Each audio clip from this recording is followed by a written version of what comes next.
محمد وعلى آله وأصحابه أجمعين ولا حول ولا قوة إلا بالله رب العالمين. أشهد أن لا إله إلا الله وحده لا شريك له وأشهد أن محمدا عبده ورسوله. اللهم صل وسلم وبارك على نبينا محمد وعلى آله وأصحابه أجمعين ولا حول ولا قوة إلا بالله رب العالمين. أما بعد. أخواني وأخواتي في دين سيدنا الله alhamdulillah di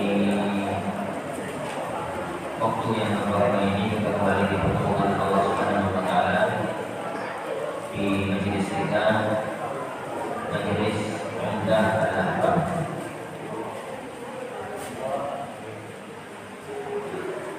Kita masih dalam bab tentang masalah puasa. Kita masuk sekarang pada hadis yang ke-186. Hadis yang ke-186. Al-Imam Al-Maqdisi rahimahullah ta'ala mengatakan as-sawm fi safar wa ghairihi.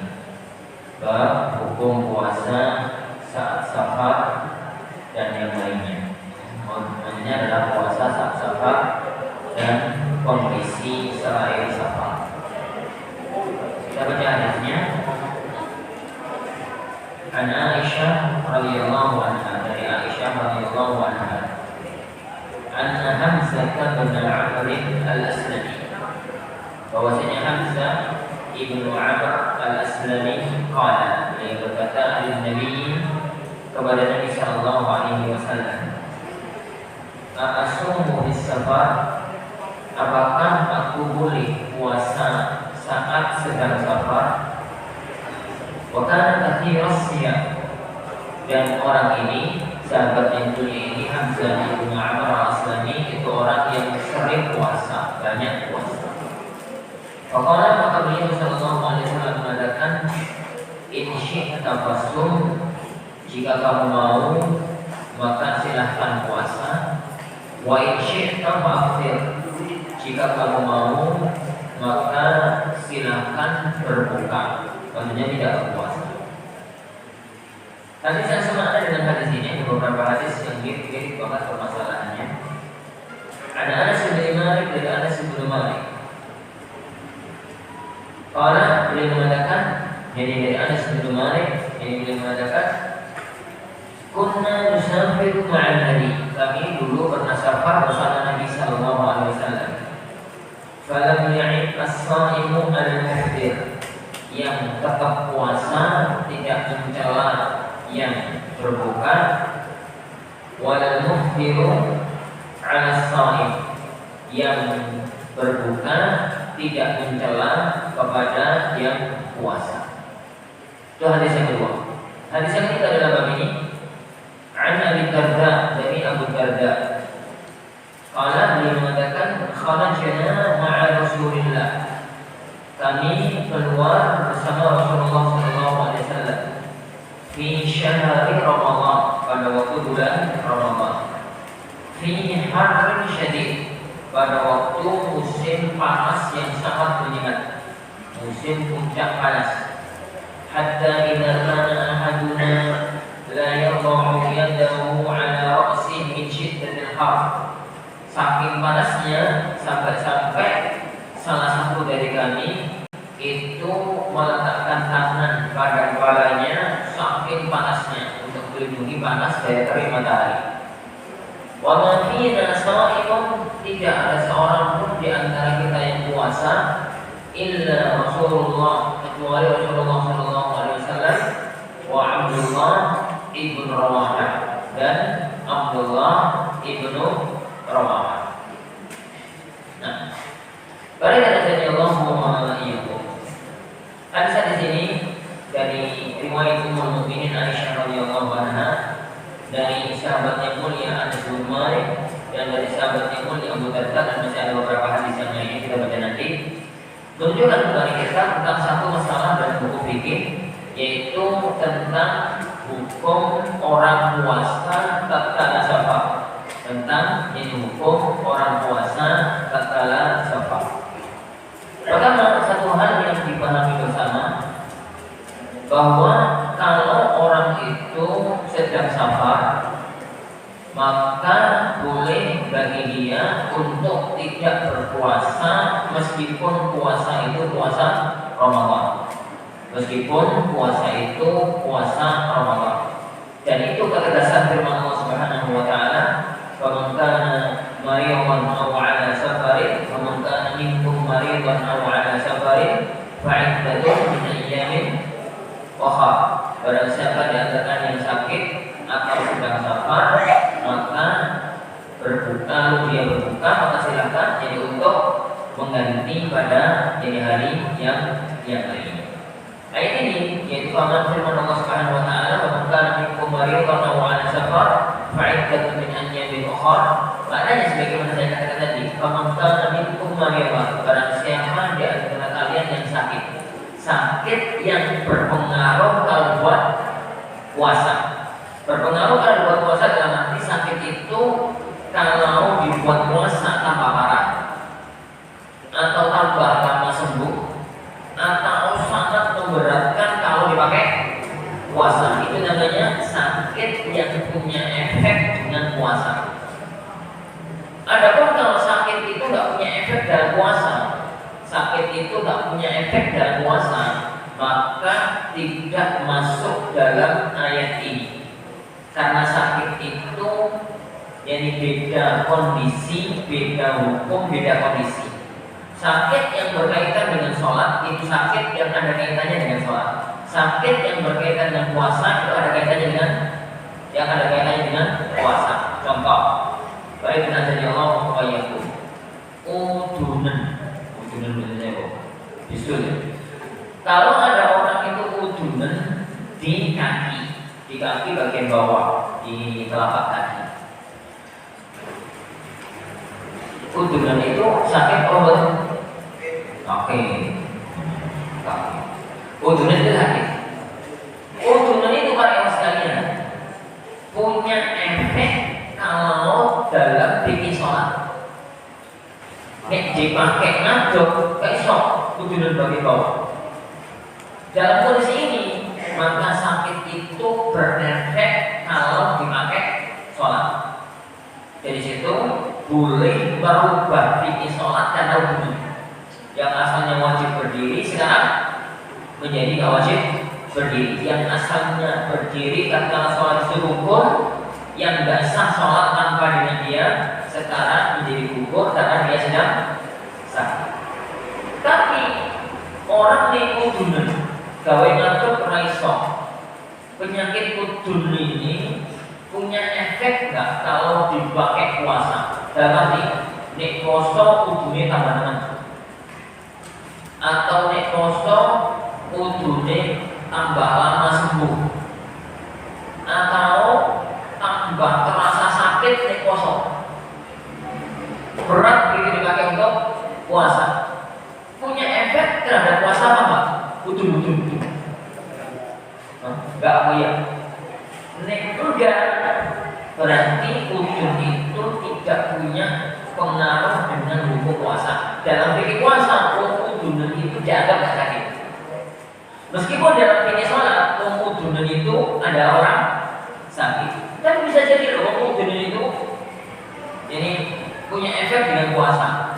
Karena dia harus minum obat untuk agar cepat sembuh. Sedangkan obatnya itu harus 8 jam sekali. Sahur, udah iso, mau nggak mau harus minum obat. Dalam kondisi macam itu mungkin ada efek. Tapi kalau kita rokok kita itu sudah ada obatan terus ini dalam kondisi macam itu. Jadi itu yang firman Allah Subhanahu Wa Taala, "Kalau kana minkum maridan."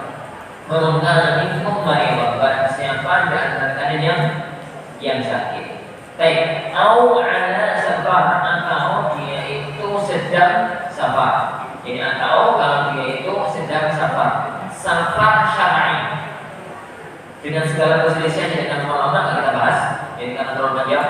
Jadi safar yang dianggap oleh syariat, dan safar itu ada umumnya dalam perjalanan jauh. Ini perjalanan jauh. Maka kata Allah Subhanahu Wa Taala, fa'iddatun, maka maka dia mengganti min ayyamin ukhra pada hari-hari yang lain. Mengganti pada hari-hari yang lainnya ini wajib apa tidak? Ini mazhab jumhur para ulama tidak. Maknanya adalah nek wong itu poso, tatkala itu safar kemudian dia berbuka, berarti dia ada kewajiban untuk ganti. Tapi dia tetap poso, maka berarti dia telah menjalankan ibadah puasa tersebut. Ini yang pertama, safar itu menjadi salah satu sebab orang itu boleh tidak berpuasa di siang hari bulan Ramadan, di siang hari bulan Ramadan. Dan dari dalil-dalil atau hadis-hadis yang kita baca tadi sangat jelas menunjukkan akan hal tersebut. Yang kedua, hadis ini menunjukkan kepada kita para ikhwan azan yang mau wa iyyakum. Jadi orang itu kalau sedang safar Ramadan, maka boleh meneruskan puasa, boleh berbuka. Jadi dalam hadis Aisyah tadi Rasulullah mengatakan in syi'ta fasum wa in syi'ta fa'afdir. Nek kamu mau ya terus puasa sampai tak belum ya kok berbuka. Penerapan yang terapkan oleh para sahabat dalam hadis Anas, tatkala dulu kami safar bersama Rasulullah SAW. Jadi maka di antara kami ada yang puasa, ada yang tidak. Sing puasa tak komentari, sing gak poso. Sing poso gak komentari, sing puasa gak komentari. Sing berbuka gak komentari yang puasa. Jadi ya masing-masing orang itu melihat kepada kemampuan tentang dirinya, melihat kepada kemampuan tentang dirinya. Yang kedua, para ulama para hanya berselisih dalam satu masalah, mana yang lebih utama. Kalau pada waktu puasa Ramadan itu sedang safar, apakah yang lebih utama itu berbuka, ataukah yang lebih utama itu puasa? Jadi apakah yang lebih utama itu berbuka, ataukah yang lebih utama itu berpuasa? Masalah ini yang menjadi titik masalah pembahasan dalam bab ini. Ketahuilah bahwasanya puasa yang kaitannya dengan puasa, safar yang kaitannya dengan puasa itu ada tiga kondisi. Yang pertama, safar, orang itu tatkala puasa kemudian safar, safarnya itu amat sangat memberatkan dan bisa memadaratkan dia. Jadi safarnya itu dia sedang safar, saat itu sedang Ramadan. Kalau dia paksakan untuk puasa, maka akan memadaratkan dirinya. Contoh, kalau dia punya sakit, sakit itu mengharuskan dia itu kalau sedang dalam kondisi capek itu harus berkhidmat. Ini untuk lesu kalau capek, ini untuk lesu capek tahu hari. Jadi nanti punya gitu, punya itu berarti safarnya kalau dipakai poso memadaratkan. Safarnya itu kalau dipakai puasa memadaratkan dirinya. Dalam kondisi ini safar itu mewajibkan untuk berbuka, wajib gak poso. Kenapa? Karena tidak boleh melakukan sesuatu yang akan memadaratkan dirinya. Dan Allah Subhanahu wa taala berfirman, "Wala tulqu bi'aydikum ila tahlukah." Jangan kalian menjerumuskan diri dalam kerusakan, dalam kebinasaan. Karena orang itu kan poso monggo, gak poso monggo. Nah sekarang kalau puasa bisa memadaratkan dirinya, maka dalam kondisi semacam itu puasa bagi dia hal. Itu kondisi yang pertama. Apa tadi? Kondisi yang pertama, kalau safar itu dipakai puasa akan memadaratkan, jadi memadaratkan terhadap dirinya. Maka orang semacam itu wajib untuk gak puasa. wajib untuk berbuka. Kenapa? Ya karena memadorotkan tadi. Maka mawazirah wa tukum itu bilang tentang itu yang pertama. Itu yang kedua ya. Itu yang kedua. Kalau orang tersebut, jadi kalau orang tersebut tatkala dia puasa, kemudian dia tidak sama, itu gak ngefek dengan puasa. Jadi gak rasa-rasa, gak capek, gak lemes, gak berat. Orang ngomong gitu itu. Jadi ada orang itu ditakdirkan oleh Allah, orang itu rapat itu yang tersebut. Jadi mana dia gak terlalu senang, rasu gak terlalu ngefek. Jadi kebetulan sampah zaman sekarang pakai pesawat, pakai mobil-mobil yang nyaman, sehingga sama sekali gak ada efeknya. Mau dipakai buko yang ngapain, orang tuh yang mana? Mau dipakai jadi kosong, yuk gono madorotnya, gono susah. Kau memang biasanya di kamar sampah itu wudhu itu kan, meskipun tak puasa. Orang yang semacam ini tidak ada khilaf di antara para ulama, lebih baik puasa. Jadi lebih baik ini untuk berpuasa. Kenapa? Karena jadi hukum asal Ramadan itu memang kosong. Yang kedua, ibadah di Ramadan lebih utama dibandingkan ibadah di luar Ramadan. Yang ketiga, nuansa ibadah Ramadan itu lebih masuk ke hati karena bareng-bareng dengan orangnya. Ibadah Ramadan itu puasanya itu berbeda dengan ibadah-ibadah yang lain, dengan ibadah-ibadah yang lain. Hal ini yang menunjukkan atau yang menjadikan para kita mengatakan bahwa dalam kondisi yang kedua tadi sebaiknya tetap puasa, meskipun kalau mau berbuka boleh. Jadi yang kedua tadi apa? Sampar, tapi samparnya itu sama sekali gak ngefek dengan puasa. Jadi sama sekali gak ngefek. Dalam arti mana yo nampo, gak poso yo nampo, terus poso yo nampo. Jadi tipikal orang itu gak pada doyan mana, terus gak terlalu doyan pemilih, terus kuat tahu gak mana. Jadi waktu itu kayak timur, mana nunggu. Jadi rumah pulau kan gak mana terus di kuat. Ini sangat terus. Orang lupa dari mana sana dua. Jadi mana itu masya Allah, Allah kayak gak mana kuat yang tadi. Yo mana tidak mungkin. Orang semacam itu, kalau safarnya itu tak memberatkan dan tidak punya efek, sebaiknya berpuasa. Yang ketiga, kondisi tengah.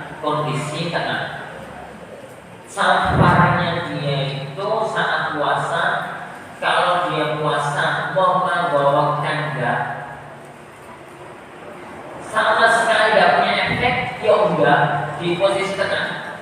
Yaitu madorot enggak tapi abot. Yo capek, yo lemes. Jadi seandainya dia itu enggak buka, enggak kosong, itu nyaman, enak.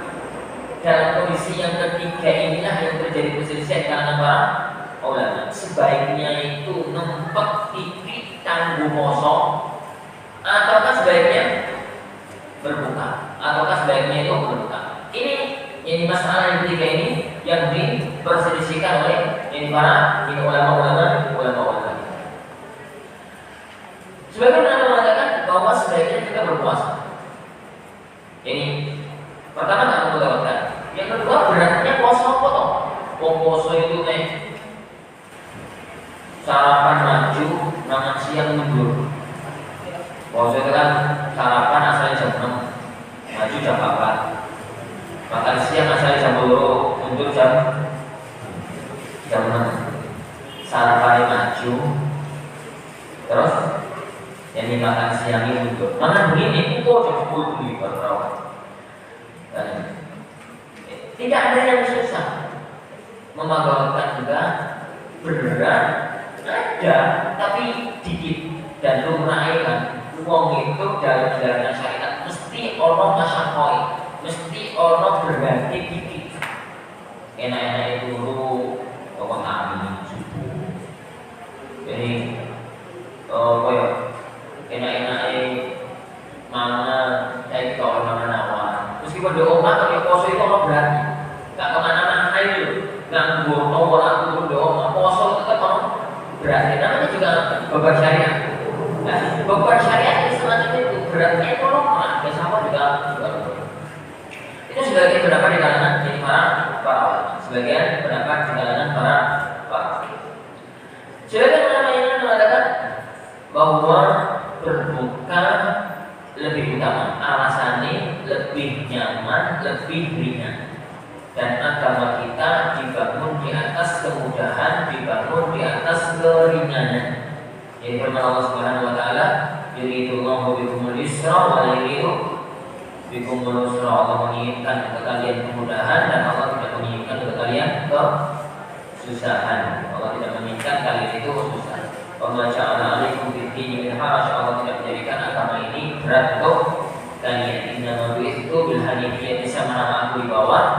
Jadi aku itu diutus membawa agama yang lurus, membawa agama yang mudah. Itu pendapat yang kedua. Allah Akbar yang goib. Jadi pendapat yang pertama di bawah. Jadi pendapat yang pertama di bawah. Pertama itu adalah pendapat jumhur para ulama dan secara kaidah dalam fikih. Jadi hukum asal pendapat jumhur itulah yang kuat. Hukum asal pendapat jumhur itulah yang kuat. Keberadaan satu pendapat dipilih oleh mayoritas para ulama itu menunjukkan bahwasanya pendapat itu mempunyai nilai kekuatan. Itu pertama. Yang kedua, jadi alasan-alasan yang saya sebutkan tadi. Pertama, podo-podo posoi, poso di Ramadan sama poso di luar Ramadan lebih utama poso di dalam Ramadan karena ibadah dalam Ramadan memiliki nilai yang tidak dimiliki oleh ibadah di luar Ramadan. Yang ketiga, puasa di Ramadan meskipun safar lebih ringan.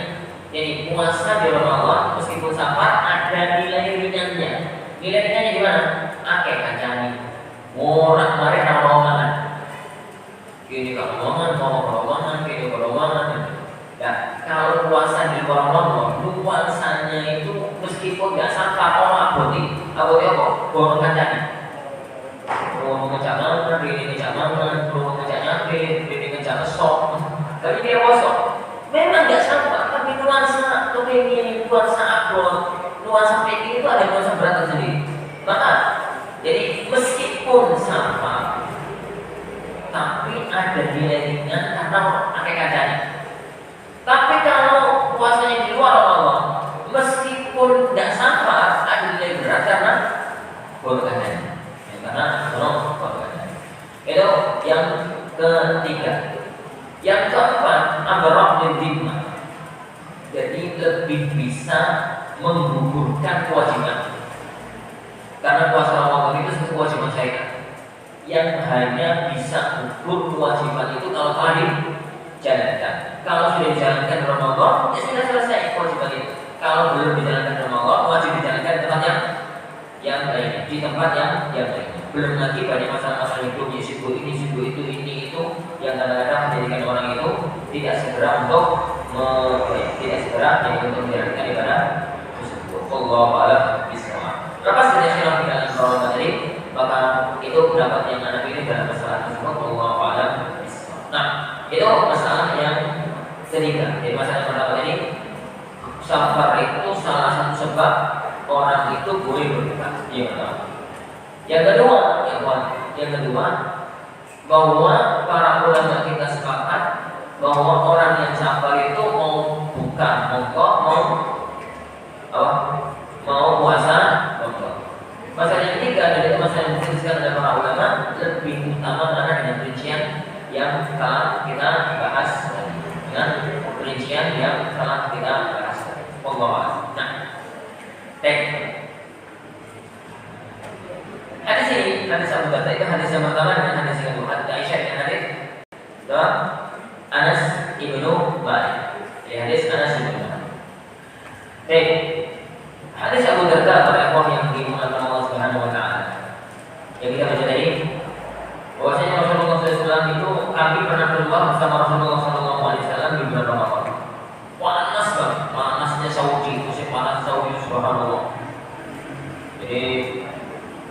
demo, dipotong tipis, taruh di mana? Waktu suasana panas di makan lagi, panas banget, jadi panas banget. Suasana itu amat sangat panas di bulan Ramadan. Sampai saking panasnya orang Arab asli yang memang biasa berjalan itu saya tidak kuat itu sampai naruh kepalanya kakinya di kepala saking panas. Jadi saking panas. Kenapa tadi saya bilang hatta ingkana hamna sampai masing-masing kita itu yo semua orang berotot-otot ini saking panas.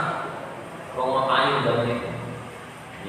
Jadi pokoknya video lah. Jadi saking panasnya suasana ini di siang hari tersebut ini hari-hari Ramadan. Dan ini adalah hari-hari Ramadan.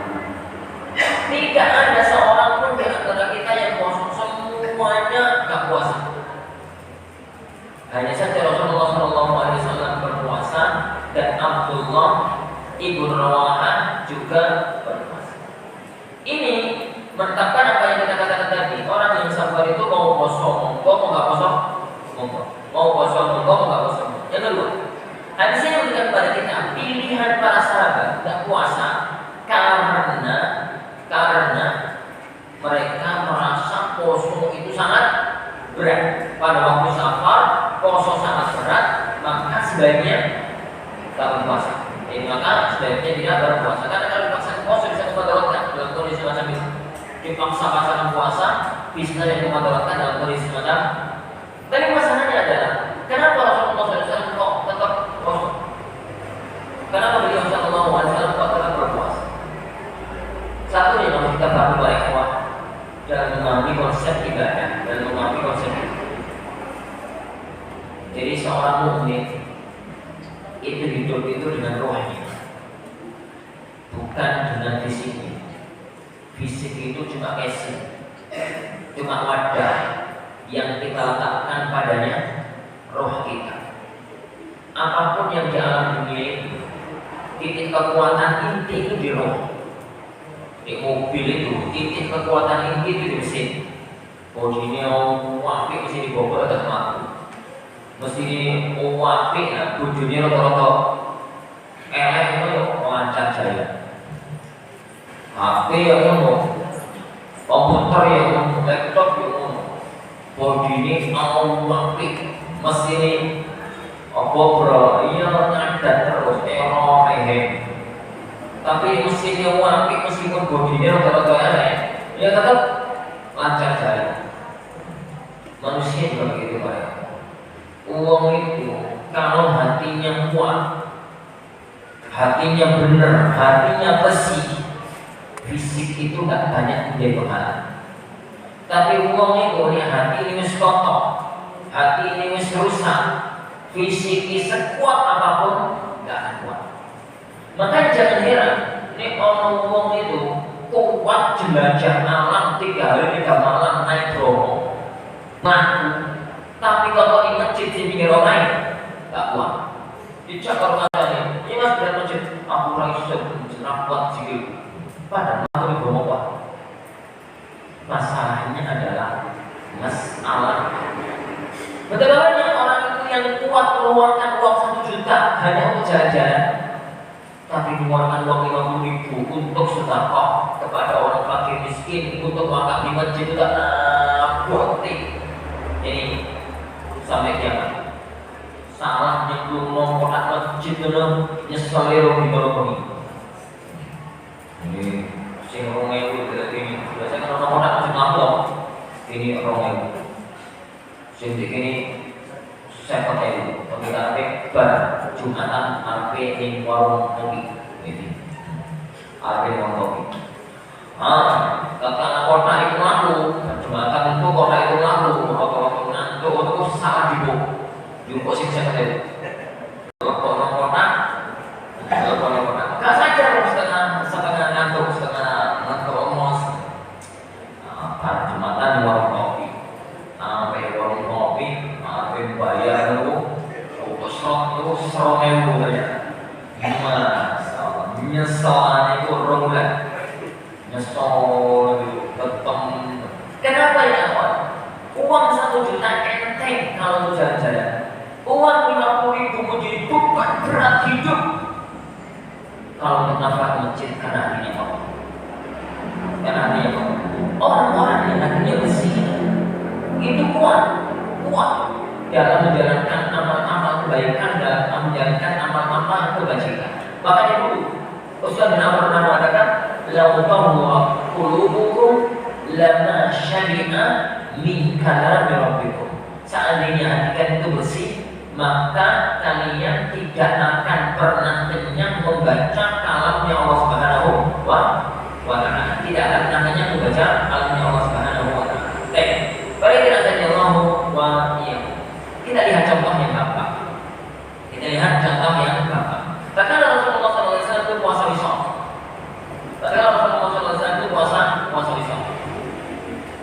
Jadi para sahabat kepingin puasa Isya itu puasa nyambung. Jadi sahur, kayak gini sahur ya, tadi pagi sahur. Terus sampai kemarin nggak buka. Lanjut malam nggak buka sampai sesuk. 2 hari 2 malam nggak makan nggak kopi. Lanjut hari ketiga 3 hari 3 malam nggak makan nggak kopi dan berbuka. Rasulullah SAW. Bahkan sebagian sahabat ngerti Rasulullah puasa 3 hari 3 malam. Orang seperti ini. Nih rupiah Rasulullah. Jadi kita tuh arti puasa Isya. Maka Rasulullah SAW mengatakan, puasa bukan itu juga puasa Isya. Nah, sahabat jadi kan puasa ya Rasulullah. Jadi kan Isya. Jadi Rasulullah SAW mengatakan, mas terbayang sampai waktu yang aku di puasa itu akan menyerap di masa pon. Jadi dikasih makan oleh Allah, dikasih minum oleh Allah Subhanahu wa ta'ala. Para sahabat akhirnya kamu pengen, para sahabat kan memuainya kepingin niru apa dilakukan oleh beliau Sallallahu Alaihi Wasallam. Makanya Rasulullah mengatakan, ini kepingin ta'arafmu, sedina suami ini, sedina suami ta'arafmu, sedina suami kan nakil alih, nakil itu ya rasa kamu ya, rasa diri, ngeyel. Kalau nakil ini alih, nakil. Ini kenapa? Rasulullah SAW melarang para sahabat, sedangkan beliau sendiri puasa Isya. Padahal dalam agama kita itu nggak ada syariat yang berat. Jawabannya satu. Kalau para sahabat memaksakan diri Isya, itu akan berat bagi mereka. Dan ibadah yang berat itu nggak akan awet. Semangat sedino baru masuk rumah sakit. Kenapa Rasulullah SAW Isya?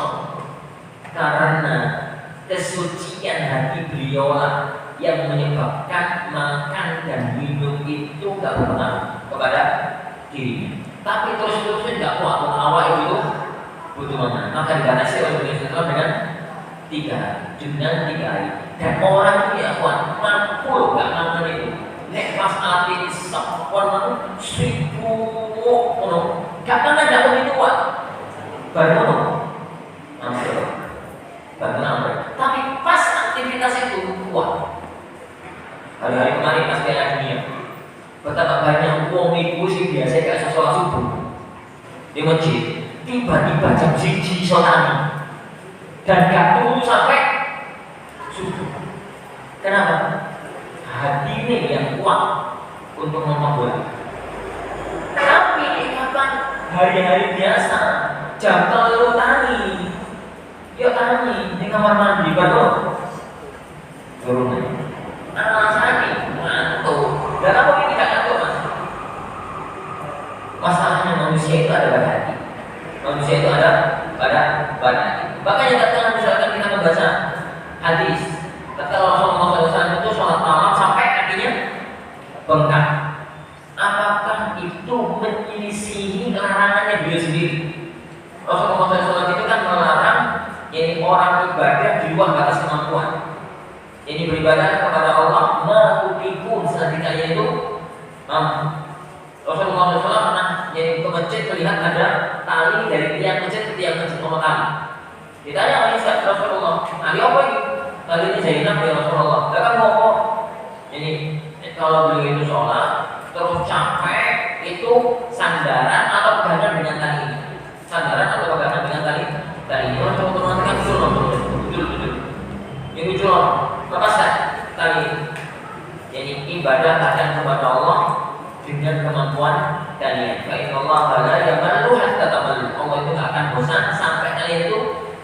ibadah semacam itu tidak akan lama. Ibadah semacam itu tidak akan lama. Tapi beliau sendiri, nek sholat itu kakinya sampai bengkak. Apa titik masalahnya itu? Beliau kalau sholat malam itu sebenarnya nggak berat. Kuat gitu ya, nggak capek, nggak susah juga kok. Kuat kan hatinya bersih. Tapi fisik tetap fisik dipakai, di lama-lama ya tetap bengkak. Lama-lama ya tetap bengkak. Semacam itu. Jadi ini yang terjadi. Makanya dalam hadis ini para jemaah yang dimuliakan Allah Subhanahu Wa Taala, para jemaah yang dimuliakan Allah Subhanahu Wa Taala. Tatkala Rasulullah SAW berusaha panas itu tetap puasa, bukan berarti beliau itu memaksakan diri. Bukan berarti beliau itu memaksakan diri. Beliau itu adalah tetap puasa karena puasa bagi beliau kata itu enggak berat.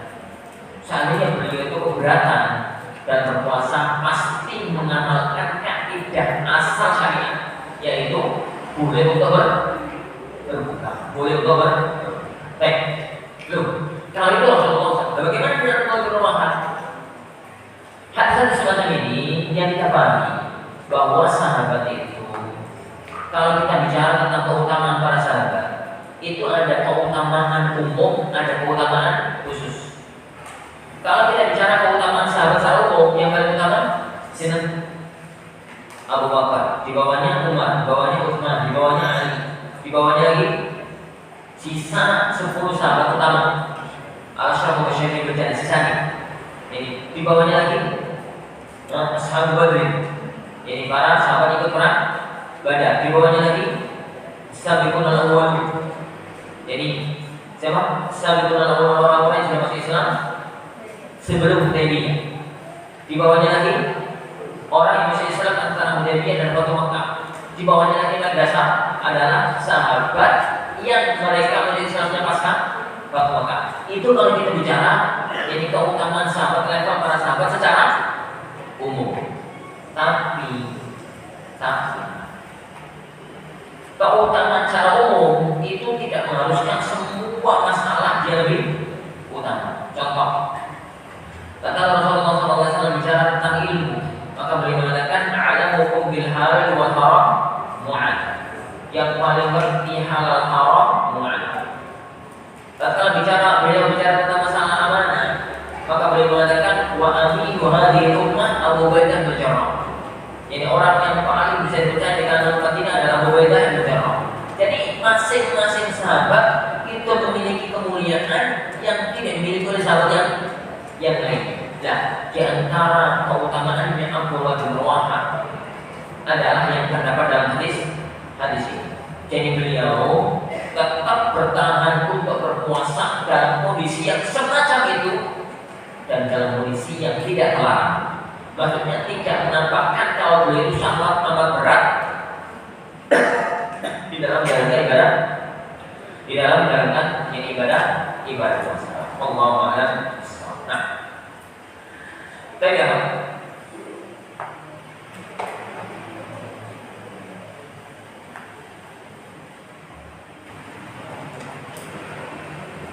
Tadi berikutnya. An-Jabir bin Abdullah radhiyallahu anhu. Qala kana Rasulullah sallallahu alaihi wasallam adalah Rasulullah sallallahu alaihi wasallam fi safarin, dalam sebuah safar. Fara'a sihaman, beliau melihat ada orang itu sedang kumpul-kumpul, sedang kumpul-kumpul. Wa rajulan maqdullin alaihi, ada di antara mereka yang sedang kumpul itu ada seorang yang dinaungi, dipayungi, diteduhkan. Faqala, lalu dia mengatakan, lalu beliau bersabda, apa ini? Ada apa ini? Kalau mereka mengatakan shaim, dia itu puasa ya Allah. Qala, beliau mengatakan laisa minal birri as-shawmu bis-safar. Bukan termasuk kebaikan orang itu tetap puasa pada waktu safar. Apabila beliau Muslim dan orang Muslim, alaikum bi rukhsatillahi allati rakhasa lakum. Ambillah rukhsah, keringanan yang Allah berikan kepada kalian, yang Allah Subhanahu wa taala jelas bagaimana saya katakan tadi. Jadi pada waktu itu Rasulullah bersama para sahabat sedang safar. Tatkala tengah-tengah safar itu, para sahabat itu ribut-ribut, ngumpul gitu. Hanya Rasulullah mendekati orang ini, ngapain ini kok ngumpul? Ternyata beliau melihat ada seorang sahabat yang kelihatannya payah, lemes, capek, gitu ya. Sampai oleh teman-temannya yang lain dinaungi, dipayungi, dikejukan. Rasulullah tanya, ada apa nih? Kenapa orang ini? Mereka mengatakan, poso ya Rasulullah. Melihat ada seorang kondisinya sedang safar, tetap memaksakan diri berpuasa, padahal puasa itu sangat memberatkan dirinya sampai lemes, gak usah lapor-lapor, sakit payungi, sakit dikejukan oleh sahabat-sahabat yang lain. Orang ini gak pas memahami hukum. Jadi orang ini gak pas dalam memahami hukum. Yaitu makanya beliau mengatakan laisa minal birri asyamu bisabab, bukan termasuk kebaikan orang itu jadi puasa pada waktu sama pada waktu. Nah di sini yang pertama dengan berita pentingnya memahami sebuah hadis dengan konteks lapangannya. Kalau dalam bahasa istilahnya itu dengan asbabul wurudnya. Rasulullah SAW ngomong semacam itu, nuansanya seperti apa, kondisinya seperti apa, yang beliau inginkan itu apa, maka itu dipahami dan akan keluar hukum. Dan merupakan satu kesalahan dalam memahami satu dalil, dipahami tanpa melihat kondisi lapangan. Karena beliau Shallallahu Alaihi Wasallam tatkala ngomong itu bukan ngomong untuk kita. Pertama kali beliau ngomong untuk siapa? Untuk para sahabat. Makanya banyak sekali kadang-kadang fatwa-fatwa yang keluar aneh, fikih-fikih yang keluar aneh, itu gara-gara memahami hadis tanpa memahami konteks lapangan. Memahami konteks lapangan. Contoh gini aja, ini contoh ekstrimnya paling gampang. Kata Nabi sallallahu alaihi wasallam berbicara, kita ada itu itu. Fala tastaqbilul qiblah wala tastadbiruha. Walakin syarriqu aw warriqu. Nek kapan sampeyan itu diambil pipis buang hajat. Idza ataitu itu kalau sampeyan itu buang hajat, pipis atau diambil. Jangan menghadap kiblat, jangan membelakangi. Jangan menghadap kiblat, jangan membelakangi kiblat. Tapi menghadaplah ke arah timur, menghadaplah ke arah barat.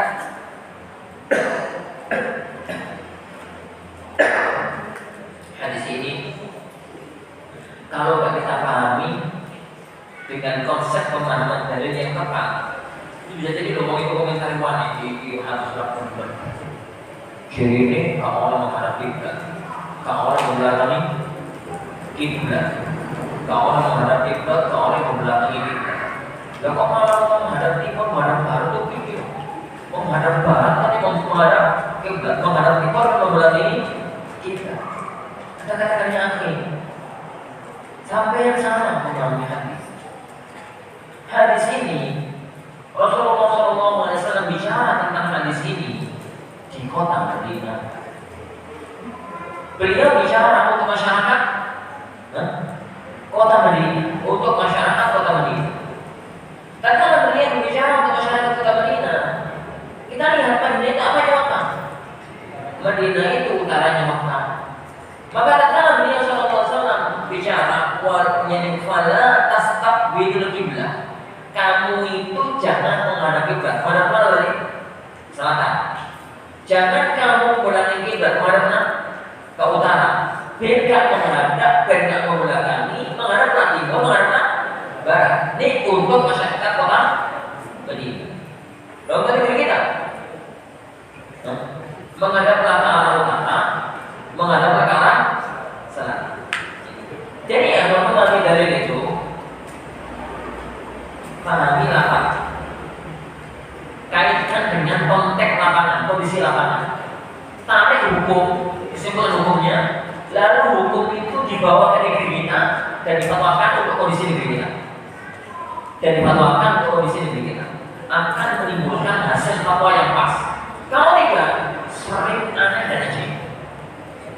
Contoh, karena kemarin barusan ditanya oleh salah satu jadi santri, Ustaz, apa makna keterangan sebagian asatidz kalau musim ini penghujan itu waktu banyak waktu banyak mendapatkan amal soleh, banyak mendapatkan pahala, tapi itu musim penghujan waktunya banyak mendapatkan amal kebaikan. Kapan yang makanya? Belakangan ini tak sambung-sambungkan belakangan ini. Oh alam, anak ketemu Saudi hari-hari ini musim dingin. Status para ulama hari-hari ini adalah asyita'u ghanimatul barid. Status para ulama hari-hari ini, jadi musim dingin itu waktu mendapatkan ghanimah pahala yang nggak usah capek-capek, nggak panas, nggak capek, nggak apa barid yang dingin. Dan itu sabda Rasulullah SAW. Kenapa? Alam mereka bukan alam kita, alam Saudi bukan alam kita, alam Rasulullah SAW bukan alam kita, alam kita itu khatulistiwa. Negeri kita itu khatulistiwa. Negeri khatulistiwa itu mau musim panas, kemarau, mau musim penghujan, hawanya nggak terlalu dingin. Itu pertama. Yang kedua, siang malamnya nggak terlalu dingin. Musim hujan ya ngono, musim panas ya ngono. Lah kalau di Saudi, daerah yang menjauh dari khatulistiwa, maka musim panas sama musim dingin beda jauh. Semakin jauh dari khatulistiwa, semakin beda. Di London ada salah satu ikhwan yang pernah hidup di London 6 tahun khatulistiwa. Ini 6 tahun, dia itu cerita, ini kalau kosong-kosong terus musim dingin, Allah enak. Tahu? Jadi mulai sahur sampai buka 4 jam 5 jam. Jadi sahur itu misalnya jam 4 sore, engkau jam 9 wis buka, jam 9 wis buka, karena siangnya bentar banget, malamnya panjang sekali. Ini kuahnya kita, masya Allah. Ini Ramadan musim panas, itu mulai sahur sampai buka 19 sampai 20 jam. Jadi maghrib sampai subuh itu kan jam. Buka, sholat isya, sholat tarawih, terus sahur, terus langsung mau ke mana jam. Cuma lewat kebaca. Nah, alam Saudi ini meskipun tidak ekstrim kayak London, tapi alam Saudi itu tetap di luar wilayah khatulistiwa. Di negeri itu ya Pak, ini musim panas, siangnya panjang, malamnya pendek. Ini musim dingin kayak sekarang, malamnya panjang, siangnya pendek. Lah nek malam itu bisa sampai 16 jam, 15-16 jam malam. Siang bisa 8-7 jam siang di negeri Saudi. Makanya Rasulullah SAW pada waktu komentar tentang musim Saudi, musim musim Jazirah Arab, beliau mengatakan asyita ghanimatun baridah. Ini musim dingin itu waktu untuk meraup pahala besar dan susah. Kenapa? Siangnya di poso Dawud itu enak gak capek. Waktunya pendek, hawa dingin. Itu kan gak telat di rumah. Malam ini bar isya untuk aktivitas, alim toko terus turu wis capek turu gak ngantuk. Iku sik jam, kan jam berapa? Sholat 11 rakaat sempurna. Bernono subuh sik jam nek. Maca Quran sak katak-katake sik durung subuh. Wis gak ngantuk. Napa? Turu di kesehatan. Terus tak. Beda dengan musim panas. Musim panas itu arep tangi jam 7 ngomong kalau bisa jam 10. Saya jam 10 aku tanya itu saya ngomong macam-macam. Alam Saudi status para ulama itu untuk negeri mereka. Jangan kemudian dibawa ke negeri kita dengan kondisi alam negeri kita. Gak nyambung, gak nyambung. Hal ini semacam ketika dengan itu saya menjadi masalah. Ya apa? Memahami hadis tidak dengan konteks lapangan, tidak dengan konteks lapangan.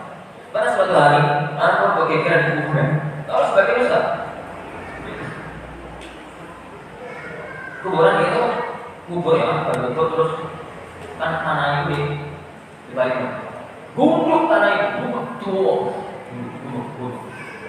Sebagai rasa kita, ustaz, itu sajengkal ya ustaz. Udah ada sedekah lainnya, juga tidak. Tadi. Bisa Rasulullah. Inilah syiber, kecuali sajengkal pembunuhan itu. Bahasanya nanti, lanjut sampai habis. Oke.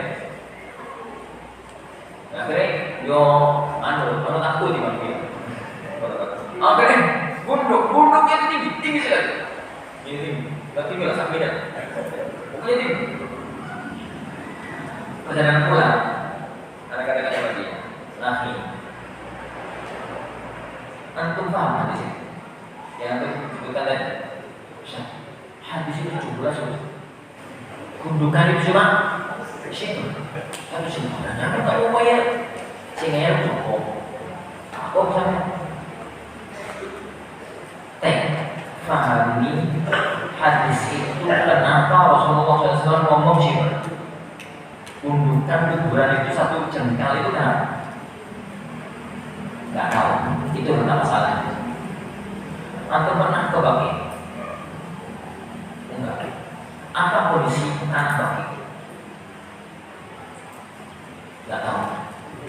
Kondisi tanah Baki ya itu tanah lembut campur pasir. Tanah lembut itu campur pasir. Sekarang anda tanya itu ke pasir putih. Terus galilah pasir putih itu. Oh, pasir putih belakangnya. Jadi gali pasir putih itu setengah meter panjang, lebar setengah meter, kedalaman setengah meter. Kan? Jangan masuki opo-opo, kalian tadi masukkan sempurna. Jangan tambahin, jangan kurang. Apa yang terjadi? Kira-kira pasir itu akan kembali tanah. Sekarang lakukan itu di tanah Solo. Tanah sekali. Gali setengah meter panjang, lebar, kedalaman setengah meter. Jangan tambah opo-opo, masukkan kembali tanah yang ada. Apa yang terjadi? Roto opo munduk. Jadi roto opo buduk. Tanah kita, tanah harga. Galian setengah meter dalam, panjang lebar setengah meter, terus jangan masukkan opo-opo, masukkan kembali tanah. Kira-kira apa terjadi? Mundur. Kenapa? Ya karena bekas galian itu rongga-rongga. Paham maksudnya? Belum. Yang satu jengkal itu adalah karena ditempati oleh mayit.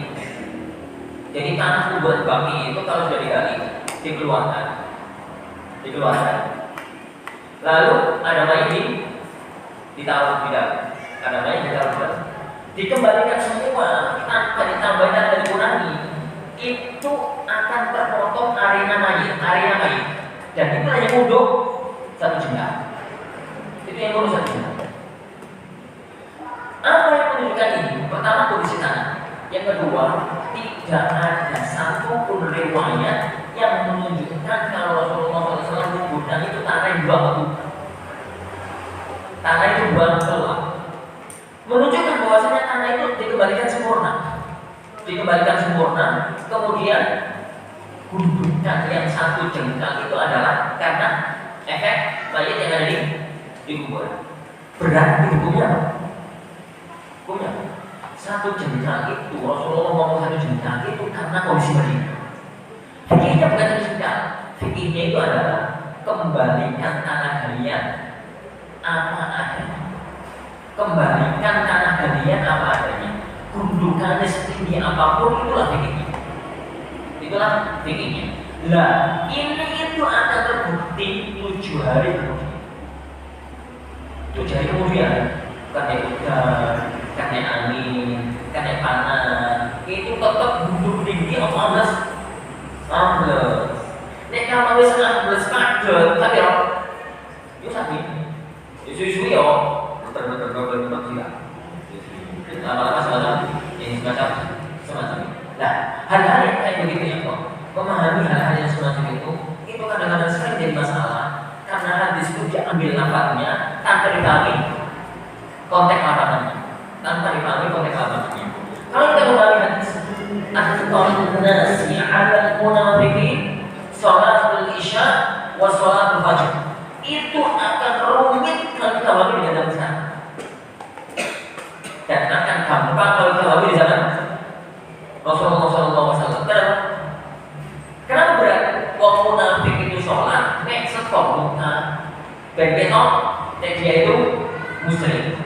Duhur, ketok, asar, ketok, maghrib, ketok, isya, orang ketok, subuh, orang ketok. Nanti bukan buat, wong dari bukan kari, atau kari, setor absen, baru setor absen. Itu untuk kondisi zaman itu. Kalau kemudian kita bahas hadis itu dengan kondisi zaman sekarang, ya gak nyambung. Kenapa kok berat? Karena kita sholat isya itu gak kelihatan apa nih? Mau terang beneran. Beneran. Selesai itulah. Jadi gambaran memahami satu permasalahan. Nah, hadis semacam ini yang kita lihat dari Allah Subhanahu wa taala. Jangan ambil laisa minal birri siyam fi safar. Jangan ambil laisa minal birri asyamu fi safar. Tidak termasuk kebaikan puasa saat safar. Hadis ini diucapkan oleh Rasulullah untuk kondisi tertentu. Orang yang memaksakan diri poso padahal safar sampai semacam tadi, itu yang dicela oleh beliau Sallallahu Alaihi Wasallam. Laisa minal birri asyamu fi safar. Bukan termasuk kebaikan. Jadi orang itu puasa kalau dalam kondisi safar. Allahu a'lam. Nah,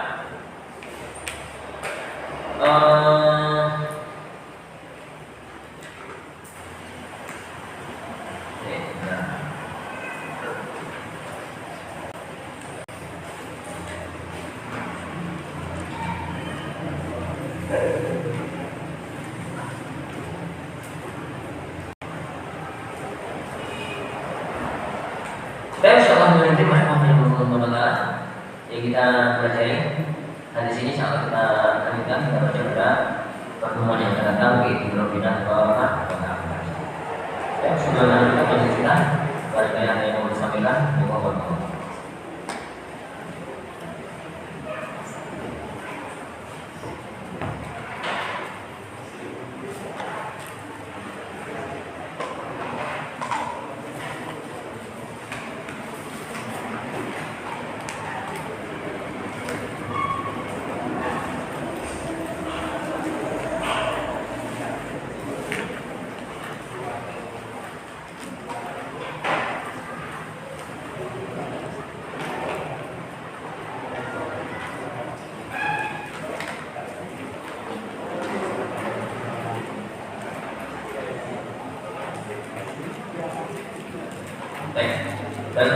Dalam hadis arba'in disebutkan ada dua hadis yang menyebutkan urutan berurutan.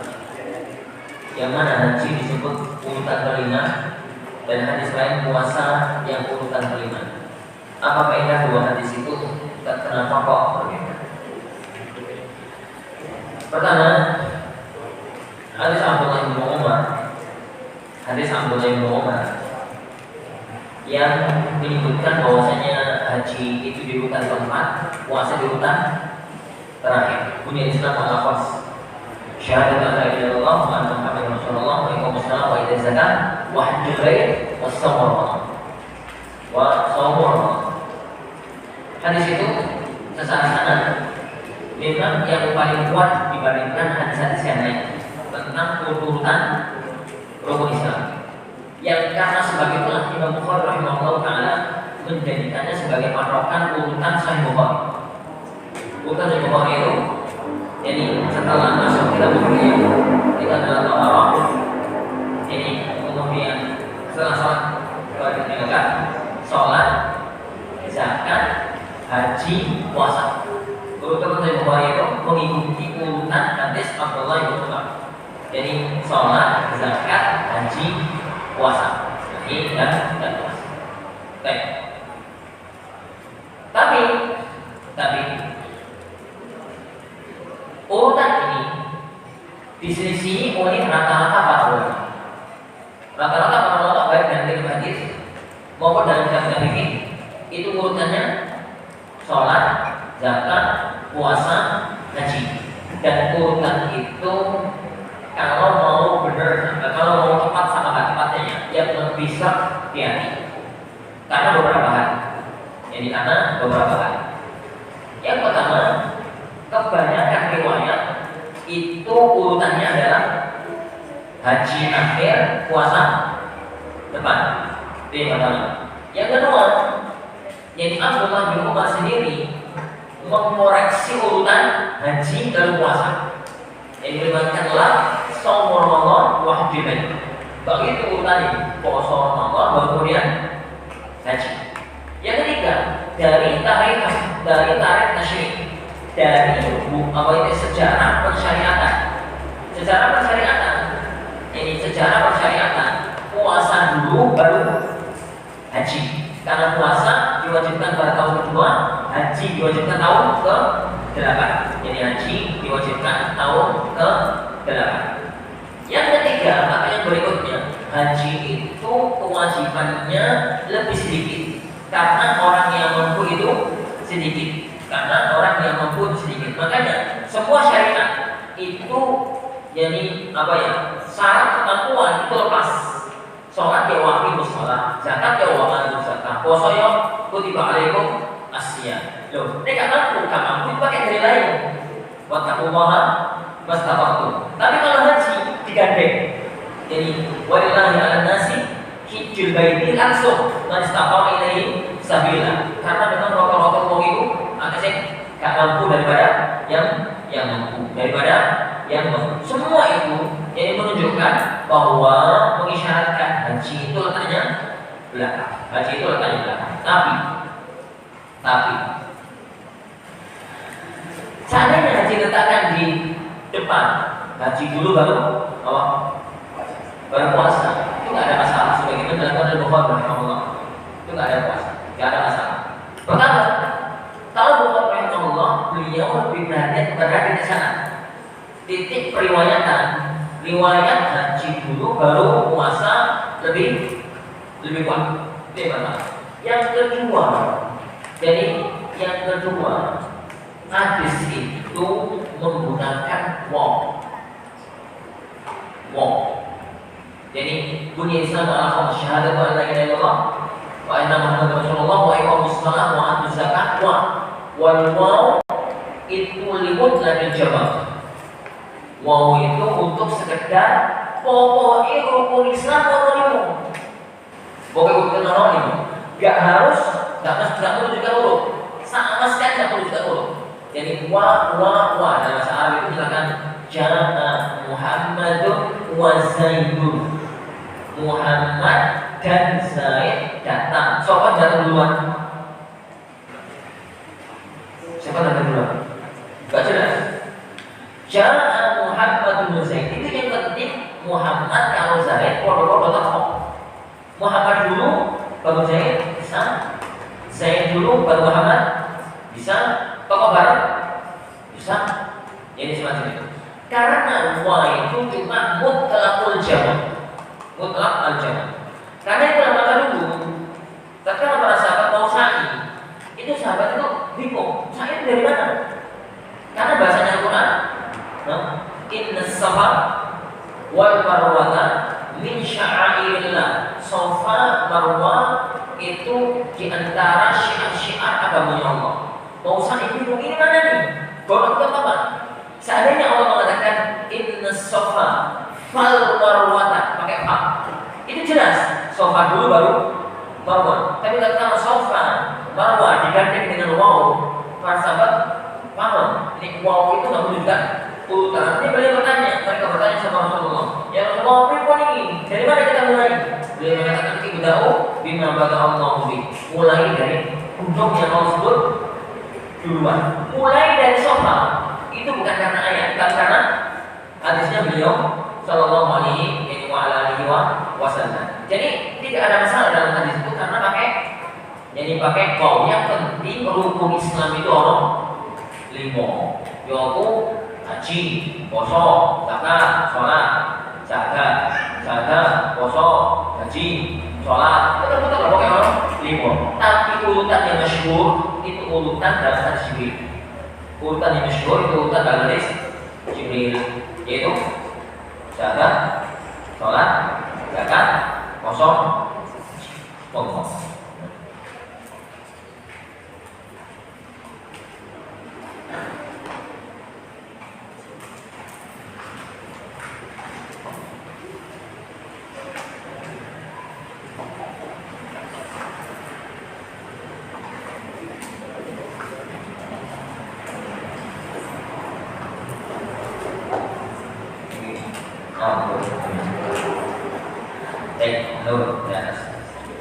Bagaimana seseorang itu disebut mendahulukan akal daripada dalil?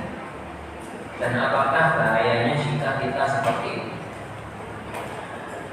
Ini untuk kajian khusus itu kalau dibahas. Secara singkat saja. Pertama, dalil itu datang dari Allah. Al-Quran dan As-Sunnah itu datang dari Allah. Sama-sama wahyu. Wa ma yantiqu 'anil hawa in huwa illa wahyun yuha. Al-Quran itu wahyu, hadis juga wahyu. Sedangkan akal juga datang dari Allah. Juga datang dari Allah Subhanahu wa taala. Yang menciptakan akal itu Allah. Dan yang sama-sama datang dari Allah tidak akan pernah berkurang. Kalau sampai terjadi benturan, berarti ada yang error di prosesnya. Hukum asalnya, akal itu tidak akan pernah benturan dengan dalil. Dalil itu tidak akan pernah benturan dengan akal. Makanya kita berpikir sama Allah Taala yang mempunyai kitab yang sangat bagus, darah ta'arud al-aql wa naql. Jadi menolak pertentangan antara akal dan dalil. Tidak mungkin akal sama dalil bertentangan. Jadi bertentangan. Beliau di awal-awal kitab Ta'arud al-Aql wa Naql itu nantang, mengatakan siapapun orang yang mengklaim dalil ini bertentangan dengan akal, silakan datang ke sini. Aku nggak butuh dalil lain. Aku akan menggunakan dalilnya dia untuk meluruskan pendapat. Ya kan nggak mungkin. Kalau mau menelaah darah Ta'arud al-Aql wa Naql terlalu berat. Jadi terlalu berat kayak gitu. Jadi Imam Al-Qayyim sering meluruskan masalah ini dalam kitab I'lamul Muwaqqi'in yang dianggap klaim bertentangan sama sekali. Itu yang pertama. Yang kedua ya kawan, di muka bumi ini tidak ada agama yang paling memberikan keleluasan akal berpikir lebih besar. Jadi Islam itu bukan agama doktrin, sebagaimana agama yang itu agama doktrin. Pokoknya itu harus berpikir. Islam itu yang menjadikan akal itu diperintahkan untuk memikir, berpikir. Bahasa-bahasa Al-Quran apalah taqilu, apalah tadakkaru,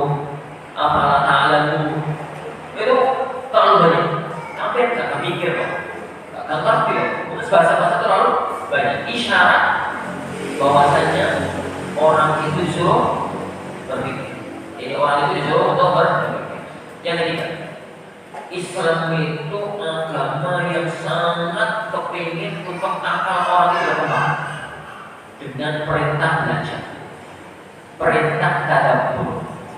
Afala yatadabbaruna al-Qur'an am ala qulubin aqfaluha afala yatadabbaruna al-Qur'an walau kana min indi ghairillahi lawajadu fihi ikhtilafan katsira. Dan masih banyak yang lain. Ada Rasulullah sallallahu alaihi wasallam. Dan kalau kita perhatikan itu, ayat-ayat Makkiyah itu rata-rata ayat akal. Ayat-ayat Makkiyah.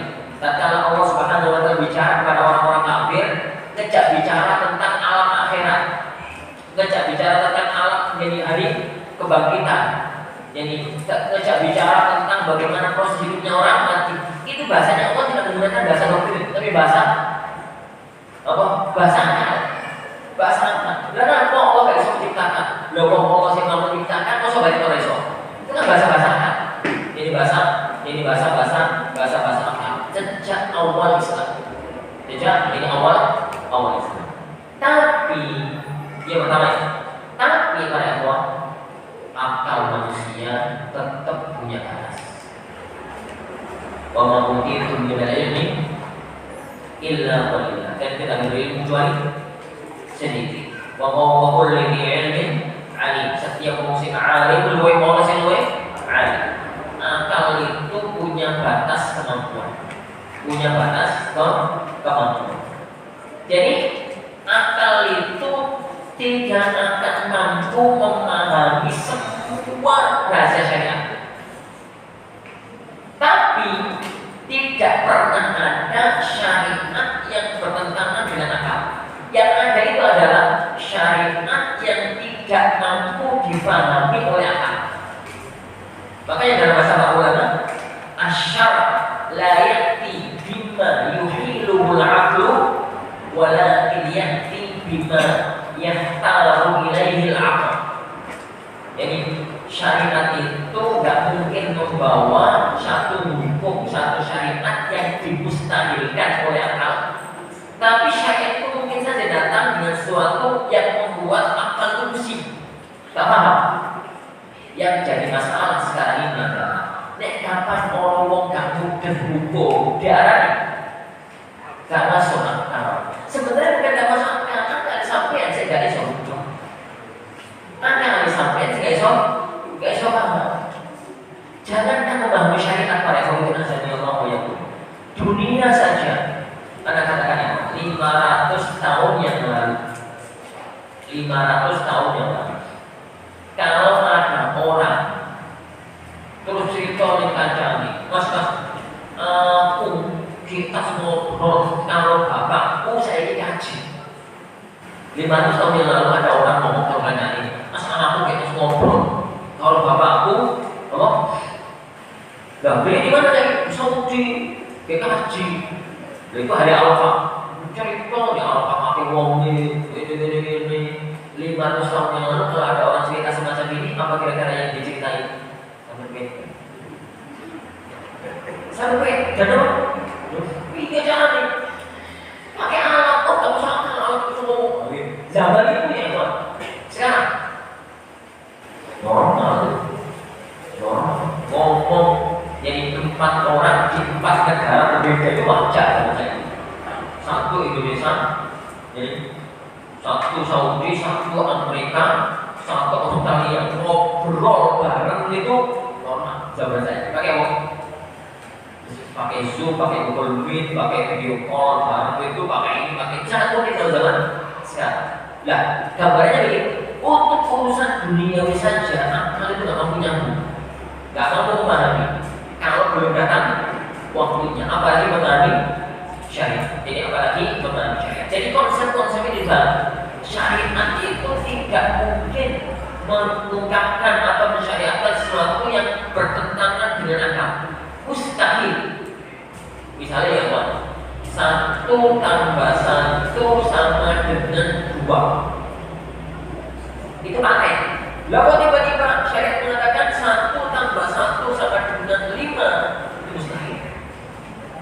Tapi kalau syariat itu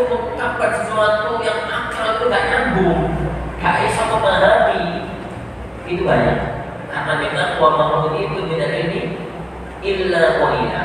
Kesalahan manusia zaman sekarang itu adalah setiap yang nggak mampu dipahami oleh akal dianggap nggak masuk akal, dianggap nggak masuk akal. Kemudian dia mengedepankan akal dibandingkan dengan syariat. Akhirnya jadilah dia tersesat. Jadilah dia itu tersesat. Kenapa orang Indonesia yang maunya? Ya karena jadi kondisinya semacam, jadi kondisinya itu jadi semacam itu. Jadi, nah, oleh karena itu akal itu diberikan oleh Allah wewenang untuk memahami syariat, bukan untuk menentang syariat, untuk memahami bagaimana indahnya agama ini, bukan untuk menentang syariat.